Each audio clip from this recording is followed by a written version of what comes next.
बिस्मिल्लाहिर्रहमानिर्रहीम अल्लाहुम्मा सल्ली अला मोहम्मद व आले मोहम्मद सल्लल्लाहु अलैहि वसल्लम। क़िबला गाजी साहब, सबसे पहली बात तो ये है कि अल्लाह ताला की जितनी सिफ़ात हैं जो आज तक हमें मालूम हुई हैं, मैं समझता हूँ कि ये सिफ़त अल्लाह की सबसे बड़ी सिफ़त है। उसकी वजह क्या है?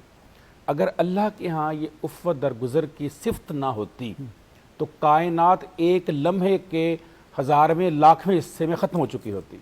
वाह, जितने हम गुनाह करते हैं, ओए होए, जितनी हम लग़ज़िशें करते हैं, जितने हम अल्लाह और अल्लाह के रसूल के खिलाफ जंग करते हैं, क्या अल्लाह माफ़ करने वाला ना होता तो क्या ये कायनात एक लम्हा भी चल सकती थी? बहुत ये अल्लाह ही की सिफ़त है कि उसने इस कायनात को माफ़ किया हुआ है, इसके लोगों को माफ़ किया हुआ है। वाह, रहमान और रहीम ने हर लम्हे उसका करम है, वाकई नहीं हर चल लम्हे सकता। करम है। एक कायनात एक लम्हा भी नहीं चल सकती है जिस तरह हमारे हालात हैं। मुझे आपने बात की नफ्सियात की, मैं नफ्सियात में कोई भी नई बात कहाँ से लेकर आऊँ?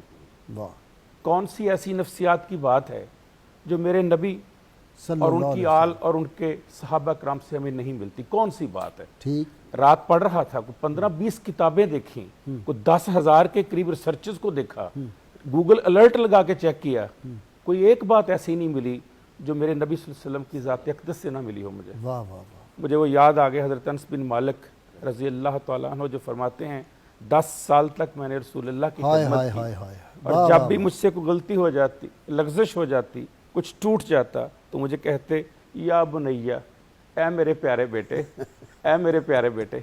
लफ्ज़ देखिए ज़रा, हाय हाय, इसके अंदर कितना हुस्न है, मेरे प्यारे बेटे, ये अल्लाह की रज़ा थी, तू क्यों परेशान हो गया है? हाय हाय, 10 साल तक ऐसी तरबियत जिसकी हुई है, ये अल्फाज सुने हो जिसने।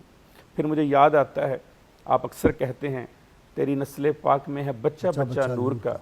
एक नूर मुझे याद आता है, हज़रत इमाम हसन अलैहिस्सलाम, बांदी उनको वज़ू करा रही है और लोटा उसके हाथ से गिरता है और आपके सर मुबारक पे लगता है, सर मुबारक से खून आता है, आप उसको खश्मगी निगाहों से देखते हैं तो फ़ौरन बांदी कहती है वल काज़मीनल फैज़ गाइज़ा गाइज़ वल्लाफीना वो आप कहते हैं मैंने गुस्सा पी लिया। वो आयत का अगला हिस्सा बोलती है वल्लाफीना नास, आप कहते हैं मैंने तुझे माफ़ कर दिया। उसका अगला हिस्सा बोलती है वल्लाहु युहिब्बुल मुहसिनीन, आपने कहा जाओ मैंने तुम्हें आज़ाद कर दिया। जहाँ हमारा गुस्सा बढ़ता जाता है वहाँ उस नूर का आलम देखिए, उनका गुस्सा ना सिर्फ कम होता जाता है बल्कि वो रहीम व करीम होते चले जाते हैं वहाँ। यही फ़र्क है जो लोग कहते हैं कि जी वो भी हम जैसे थे, वो कैसे हम जैसे हो सकते हैं, हम उन जैसे कैसे हो सकते हैं, हम उनके पाँव की खाक भी। अच्छा ये बताए ना कि मसलन ये जो इंतकाम का जज्बा है, ये अगर अंदर हो तो फिर क्या क्या खराबियाँ इंसान जी मैं उधर ही आने लगा हूँ। अच्छा। अफ़्व दरगुज़र जो है वो हर दौर और हर लम्हे के हीरो का नाम है।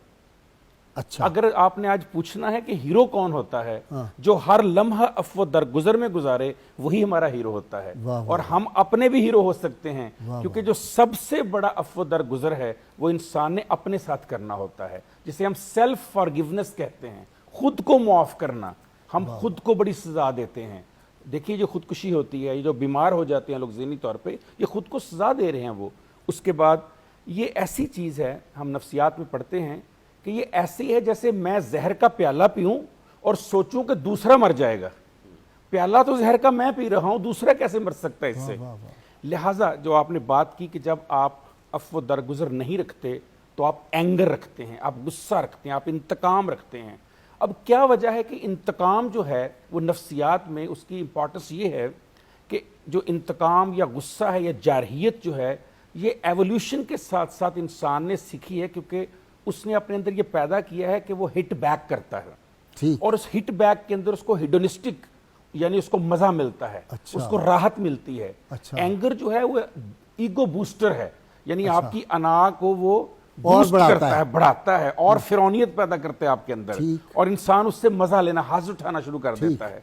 इसलिए वो लोग सैडिस्ट जो होते हैं, सैडिस्ट हो जाते हैं, मैसोचिस्ट हो जाते हैं, सैडिस्ट हो जाते हैं, और कहते हैं कि इल्म सीखने से आता है, अफ़्व दरगुज़र अपनाने से आता है। वाह वाह, जब तक आप अपनाएंगे नहीं, डू नहीं करेंगे, अमल एक्शन नहीं करेंगे, वो नहीं आ सकता। मैं भी रात पढ़ रहा था कि इस कोरोना के दिनों में सबसे ज्यादा जरूरत थी इम्यूनिटी की, और दुनिया में सबसे ज्यादा इम्यूनिटी पैदा होती है जब आप किसी को माफ कर देते हैं। ये इम्यून सिस्टम को आपको टॉक्सिक ये बूस्टर है, बूस्टर है बहुत बड़ा आपके लिए, अच्छा। कायनात का सबसे बड़ा बूस्टर है। یہ آپ جو لگوا رہے ہیں نا انجیکشن اور کہتے ہیں جی 60 دن بعد اس کا ویکسین کا اثر ہوگا، یہ جو افو در گزر کا ویکسین ہے یہ لگا اسی وقت، اور اس کی جو اثرات ہیں وہ لاکھوں گنا زیادہ ہیں اس سے جو ہم ویکسین لگواتے ہیں۔ سو معاف کرنا شروع کر دیں، یہ رشتوں کو ٹوٹنے سے بچاتا ہے۔ یہ آپ کی ٹاکسک تھاٹس جو ہوتی ہیں، جو زہریلا مادہ آپ کے اندر، اسے ڈیلیوٹ کرتا ہے۔ اور پھر مجھے وہ یاد آتی ہے بات کہ اللہ تو معاف کرنے والا ہے، میں جب کسی سے کہتا ہوں میں نے تمہیں معاف نہیں کرنا، اگر یہی جملہ مجھے اللہ نے کہہ دیا میرے ساتھ کیا بیتے گی؟ بس یہ سوچ لینا چاہیے جب میں کسی کو کہتا ہوں میں نے معاف نہیں کرنا، سوائے حقوق اللہ کے، حقوق معاشرت کے اور ناموس رسالت کے، ان 3 باتوں کے اوپر کوئی کمپرومائز نہیں ہے۔ اس کے علاوہ جہاں جہاں میری ذات آ جاتی ہے وہاں وہاں میں اس کو معاف کر دیتا ہوں۔ میرے مولا علی نے بھی یہی کیا تھا، جب ایک کافر کے اوپر بیٹھے تھوک دیا۔ اب اندازہ کیجئے کافر بھی ہے، لڑائی بھی کر رہا ہے، اور جنگ میں آپ پر حملہ بھی پہلے اس نے کیا، تھوکا بھی اس نے، اور پھر بھی آپ اس کو اللہ کے راستے۔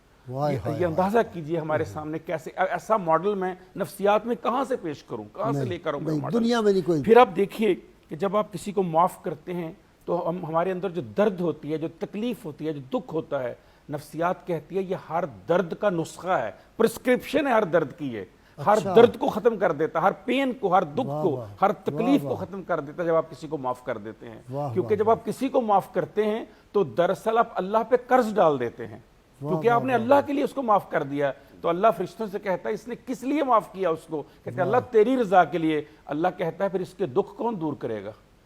اس سے پہلے کہ اس کی معافی میں کر دوں، پہلے اس کے دکھ درد دور کر دوں۔